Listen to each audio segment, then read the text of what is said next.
নমস্কার। নমস্কার। আপনার নাম কি? আমার নাম অনন্যা কয়াল। আপনি কোথা থেকে এসছেন? আমি কলকাতা হরিদেবপুর থেকে বিলং করি। আপনি কবে সন্ত রামপালজি মহারাজ থেকে নাম দীক্ষা নিয়েছেন? আমি সন্ত রামপালজি মহারাজের থেকে 2021-এ নাম দীক্ষা নিয়েছি। সন্ত রামপালজি মহারাজের কাছ থেকে নাম দীক্ষা নেওয়ার আগে আপনি কি কোনো ভক্তি সাধনা করতেন? সন্ত রামপালজি মহারাজের থেকে নাম দীক্ষা নেওয়ার আগে আমরা প্রচণ্ড অনেক যত দেবী দেবতা আছে সব কিছুরই আমরা পুজো করতাম। তারপরে আমাদের যে আমরা কালী মাকে আমরা ইষ্ট রূপে আমরা পূজা করতাম। অনেক আমাদের ঘরে মূর্তি, তারপরে ফটো সব কিছুই থাকতো, সব ধরনের দেবী দেবতার আমাদের।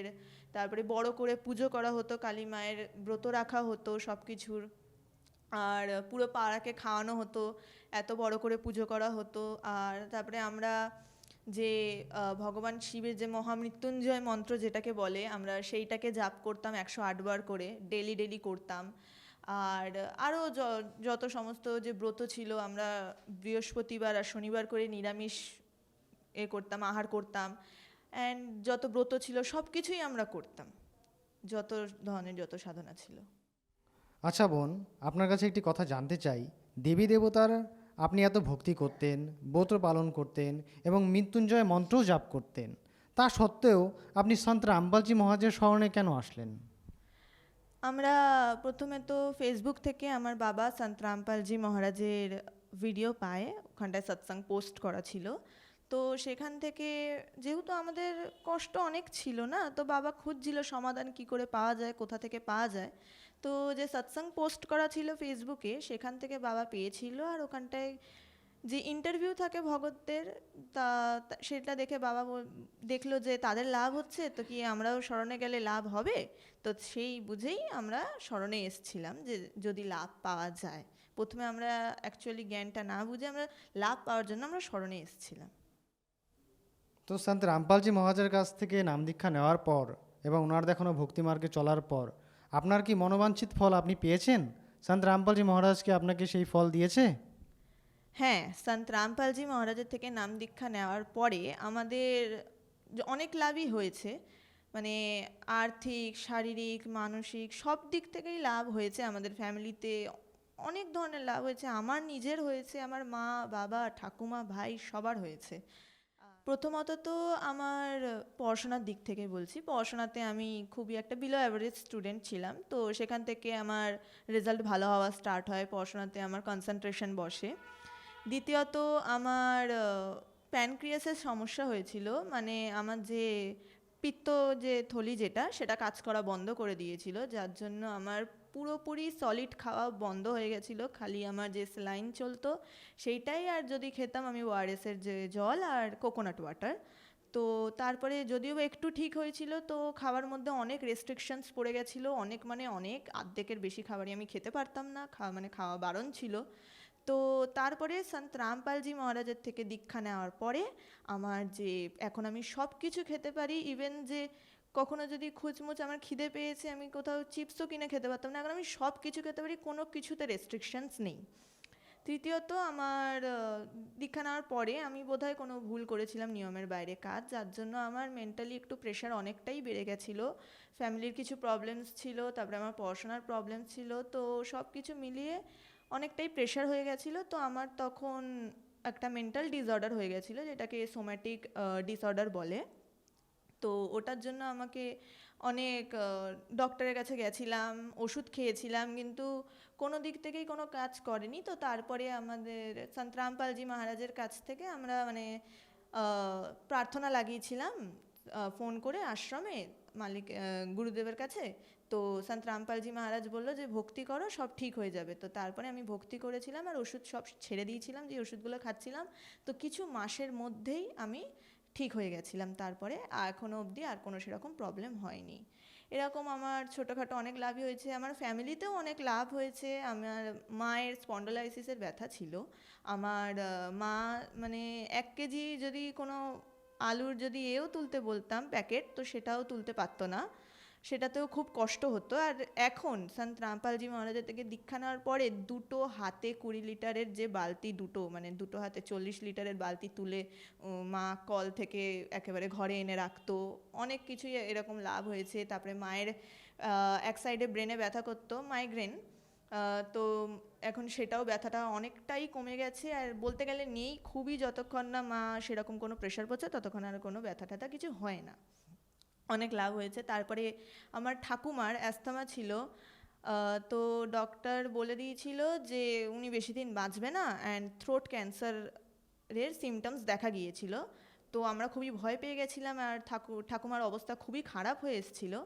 কিন্তু সন্ত রামপালজি মহারাজের থেকে দীক্ষা নেওয়ার পরেই যে খাট থেকে উঠতে পারতো না, সে এখন হেঁটে চলে দিব্যি বেড়ায়, ছাদে হাঁটে, আমাদের বাড়ি দোতলা বাড়ি, আমাদের দোতলা বাড়ি থেকে ওপর নিচ সারাক্ষণ করে, সব কিছু এখন ঘুরে বেড়ায়, খায় দায়, সব কিছু ঠিকঠাকভাবে করে। তারপরে আমার বাবার দীক্ষা নেওয়ার পরে কোনো ভুলচুক হয়েছিল বলে, নিয়মের বাইরে কাজ বোধহয় করেছিল বলে, তো বাবার এক সাইডে প্যারালাইসিস মানে স্ট্রোক হয়, স্ট্রোক অ্যাটাক একটা, আর এক সাইড প্যারালাইজড হয়ে যাওয়া স্টার্ট করে। ইভেন লেফট সাইডে চোখটা ব্লিঙ্কও হতো না, বন্ধও হতো না। তো ড্রপ দিয়ে ওটাকে ভিজিয়ে রাখতে হতো, কারণ তাহলে শুকিয়ে যাচ্ছিল। তো যখন গুরুদেবের কাছে মানে সন্ত রামপালজি মহারাজের কাছে আমরা প্রার্থনা লাগাই ফোন করে আশ্রমে, তো গুরুদেব বলল যে ভক্তি করো, সব ঠিক হয়ে যাবে। তো বাবাও তখন আর ওষুধ ফষুধ না খেয়ে গুরুদেবের কাছে ক্ষমা চেয়ে আর ভক্তি করতে লাগলো। তো তখন আবার সব কিছু বাবার এখন পুরো সুস্থ আছে। এরকমই অনেক লাভ হয়েছে আমাদের বাড়িতে। অনেক ভূত প্রেতেরও বাধা ছিল, খুবই ইম্পর্টেন্ট এটা, ভূত প্রেতের বাধা খুবই ছিল। আমার মায়ের তো সারাক্ষণ লেগেই থাকতো ভূত প্রেতের বাধা, মা স্বপ্ন দেখতো, ডেলি রাতে উঠে পড়তো চিৎকার করে। তো এখন সেই সব কিছু আর নেই। ভূত প্রেতের জন্য আমাদের যে অশান্তি হতো, ঘরে অনেক অশান্তি হতো, তো সেগুলো এখন সবই কমে গেছে, আর এখন আমরা খুবই ভালোভাবে আছি। আচ্ছা বোন, আমরা তোমার কাছে একটা কথা জানতে চাই যে এই সদ্ভক্তি বলতে কি বোঝায়? কারণ সমাজের সবাই তো ভক্তি করছে, কিন্তু তারা কিন্তু সেরকম লাভ উঠাতে পারছে না। কিন্তু আমরা দেখেছি সন্ত রামপালজি যে ভক্তিগুলো দিচ্ছে তার অনুযায়ীদের, তাদের সবারই অনেক অনেক লাভ হচ্ছে। তো এই সদ্ভক্তিটা কী জিনিস আমাদের একটু বুঝিয়ে বলবে? দেখুন, এখনকার সমাজে যারা সবাই ভক্তি করছে না, সেটা সৎ ভক্তি না। আমরা সবাই যে আমাদের পূর্বপুরুষরা যা বলে এসছে, আমরা সেই দেখা দেখি মুখে শোনা যে ভক্তি, আমরা সেইগুলোই করে আসছি। সবাই, আমরাও করতাম, এটা না যে করতাম না, সবাই সেটাই করছে। কিন্তু আমরা সন্ত রামপালজি মহারাজের সৎসঙ্গ শুনে জ্ঞান বুঝে আমরা বুঝেছি যে সদ্ভক্তি কাকে বলে। আমাদের যে বেদ আছে, পুরাণ আছে, বাইবেল, গীতা, কুরআন, সব কিছুর মধ্যে আমাদের কে আসল ভগবান, কার ভক্তি করা উচিত, সেগুলো সব কিছু লেখা আছে। আর সেই শাস্ত্র অনুকূল যে ভক্তি প্রদান করে তাকে সদ্গুরু বলা হয়। আর সেই সদ্গুরু সন্ত রামপালজি মহারাজ। আর সন্ত রামপালজি মহারাজ বেদ, গীতা, শাস্ত্র অনুকূল ভক্তি দেয়। তো সেই ভক্তিটা করে আমরা সেই লাভগুলো পেয়েছি, যেটা আমরা যে বলে না যে সঠিক একদম যে মন্ত্র জাপ করলে যে লাভ পাওয়া যায়, আমরা সেটাই পাই। আমরা এত বছর ধরে যে ভক্তি সাধনা করছি, আমরা কেন লাভ পাচ্ছি না? কারণ আমাদের কাছে যে সঠিক মন্ত্রটা নেই। যে বেদে যেই মন্ত্র উল্লেখ করা আছে, গীতায় যেই মন্ত্র উল্লেখ করা আছে, আমরা সেই মন্ত্র জপ করছি না। আমরা নিজেদের মন গড়ন যে মন্ত্র, সেগুলো জাপ করছি, তাই জন্যই আমরা কোনো লাভ পাচ্ছি না।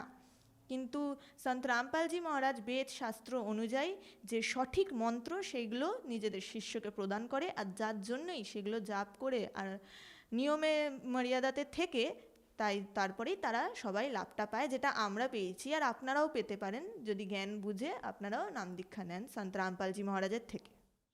আজকে যারা সমাজে ভক্তি করছে, তারা শাস্ত্র বিরুদ্ধে ভক্তি করছে, শাস্ত্র অনুকূল ভক্তি কেউ করে না। কারণ শ্রীমদ্ ভগবদ্ গীতাতেও বলা আছে যে শাস্ত্রবিধি ছেড়ে যে মনমানা আচরণ করে, তাদের না তো কোনো গতি হয়, না তো কোনো লাভ প্রাপ্ত করে, না তো মোক্ষ হয়, খালি কেবল হানিই হয়। আর এখনকার যে জগৎ, সেখানটায় সবাই শাস্ত্রবিধি ছেড়েই ভক্তি করছে, যার জন্যই কেউ কোনো লাভ পাচ্ছে না। আর শাস্ত্র অনুকূল যে ভক্তি, সেটা একমাত্র সন্ত রামপালজি মহারাজই প্রদান করছে এই পুরো পৃথিবীতে। এখন সন্ত রামপালজি মহারাজই একাই একমাত্র যে শাস্ত্র অনুকূল ভক্তি প্রদান করছে, আর তাই ওনার যে শিষ্যরা লাভ প্রাপ্ত করছে। আচ্ছা, শোনা গেছে সন্ত রামপালজি মহারাজ নাকি দেবী দেবতাদের ভক্তি ছাড়তে বলেন, এটা কথাটা কতটা সত্য?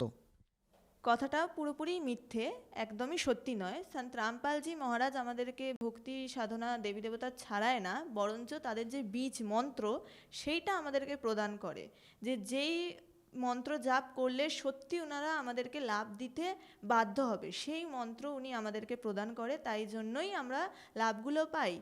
যে একটা বাণী আছে, तीनों देवा कमल दल बसे ब्रह्मा विष्णु महेश, प्रथम इनकी वंदना फिर सुन सतगुरु उपदेश। তো আমাদের যে কমল আছে, আমাদের শরীরে যত কমল আছে, আমাদের ভক্তির যে আমাদের যে মন্ত্র প্রদান করে সন্ত রামপালজি মহারাজ, আমাদের সেই প্রত্যেকটা কমলে এফেক্ট করে সেই মন্ত্রটা, সেই কমলগুলো খোলে। আর সেই জন্যই আমরা শারীরিক লাভ পাই, মানসিক লাভ পাই। আমাদের যে নেশা করে সব নেশা ছেড়ে যায়, মনের মধ্যে যে পাপের যে চিন্তা ভাবনা সেগুলো কম হয়ে যায়। কারণটা কি? আর শরীর হালকা হয়ে যায়।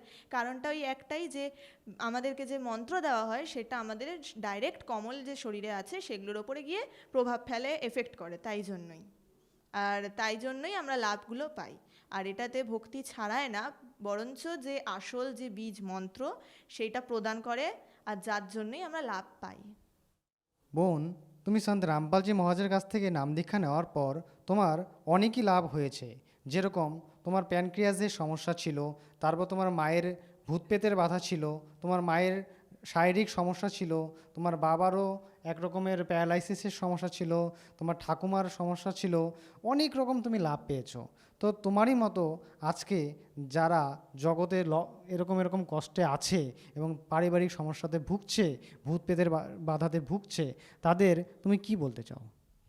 আমি তাদেরকে একটাই কথা বলতে চাই, যে সন্ত রামপালজি মহারাজের একবার যে পুস্তক আছে বিভিন্ন ধরনের, সেগুলো একবার পড়ুন। তারপরে সৎসঙ্গ এখন ইউটিউবে, ফেসবুকে, সব জায়গাতে, ইভেন টিভিতেও হয়, সেগুলো দেখুন, সৎসঙ্গ শুনুন, বুঝুন। নিচে নাম্বার দেওয়া থাকে, সেগুলোতে কন্ট্যাক্ট করুন, করে আপনি একবার জ্ঞানটা বুঝুন। কারণ সন্ত রামপালজি মহারাজ বেদ শাস্ত্র অনুযায়ী আমাদের জ্ঞান দেয়, একদম সঠিক ভক্তি দেয়। তো তাই জন্যই আমরা লাভটা পেয়েছি। কারণ যদি লাভ আমাদের পাওয়ার থাকতো, আমরা কম ডাক্তার দেখাইনি, কম কিছু করিনি, আমরা অনেক চেষ্টা করেছি সব কিছুর ঠিক করার জন্য। আমার মা কতবার হসপিটালে ভর্তি হয়েছে, আমার মায়ের 8টা অপারেশন আছে, আমার ঠাকুমার 22 টাইমস হসপিটালে ভর্তি হয়ে এসছে। আমিও একবার হয়েছি, আমার ভাই একবার হয়েছে, আমার বাবা একবার হয়েছে। তো যদি ঠিক হওয়ার থাকতো আমরা তখনই হয়ে যেতাম, এত টাকা খরচা করার পরেও। কিন্তু হইনি, আমরা সন্ত রামপালজি মহারাজের স্মরণে আসার পরে হয়েছি। কারণটা কি? উনি সৎ ভক্তি দেন, আর আমরা সৎ ভক্তি করলে সব ধরনের লাভ পাবো। তো তাই জন্য আমি যারা আমাদের ভাই বোন যারা আছে, সব যারা খুবই দুঃখে আছে, তাদের কাছে আমি প্রার্থনা করব যাতে তারা জ্ঞান বোঝে, জ্ঞান শোনে, আর আর সন্ত রামপালজি মহারাজের স্মরণে এসে লাভগুলো প্রাপ্ত করে। আচ্ছা বোন, তোমার এই বার্তাটি শুনে যদি কোনো পুণ্য আত্মা সন্ত রামপালজি মহারাজের স্মরণে যেতে চায় এবং ওনার কাছ থেকে নাম দীক্ষা নিতে চায়, তাহলে উনি কীভাবে নিতে পারেন?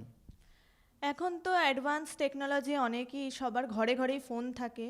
যদি টিভিতেও দেখতে পারেন আপনি, সাধনা চ্যানেলে সন্ধ্যে 7:30 থেকে 8:30 সৎসঙ্গ আসে। শুধু টিভিতে কেন, ফোন তো এখন সবার ঘরে ঘরেই আছে।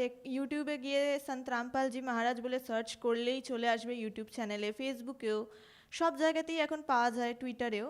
তো সার্চ করলেই ওখানটায় যে সৎসঙ্গ আছে, চ্যানেল আছে, সব চলে আসবে। ভিডিওটা অন করলেই নিচে হলুদের একটা লাইন চলে, সেই লাইনের মধ্যে ফোন নাম্বার দেওয়া থাকে, সব কিছুই প্রোভাইড করা থাকে। ইভেন সন্ত রামপালজি মহারাজ অ্যাপও আছে, সেটাকেও আপনারা ইনস্টল করতে পারেন, করে ওখানটায় তো নাম্বার দেওয়াই থাকে, কন্ট্যাক্ট করার পুরো একদম ডাইরেক্ট লিঙ্ক করা থাকে।